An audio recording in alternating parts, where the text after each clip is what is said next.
তিনটের সময় লাঞ্চ করতে বসেছি। এটা হচ্ছে ইলিশ মাছের টক, যেটা আমি খুব একটা ইলিশ মাছের টক খেতে ভালোবাসি না, তাও একটু নিয়েছি।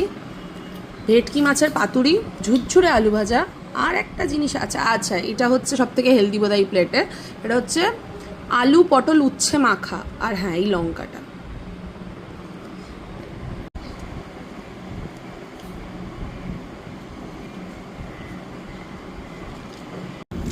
এই যে পাতটা দেখছো, এতে ভেটকি মাছের পাতুরি মাখানো, আলু ভাজা, তার সাথে একটু লেবু ছিল, আর তার সাথে আবার ফিশ ব্যাটার ফ্রাই। দেখো, পুজোতে লোকে লাইন দিয়ে দিয়ে লম্বা ঘন্টার পর ঘন্টা ঠাকুর দেখেছে, সেটা আমার দ্বারায় সামহাও হয় না। আমি দূর থেকে প্যান্ডেল দেখেই চলে আসবো। আমার জন্য এইরকম খাবারের জন্য আমি তাও ঘন্টা বা ঘন্টা লাইন দিয়ে যেতে পারবো।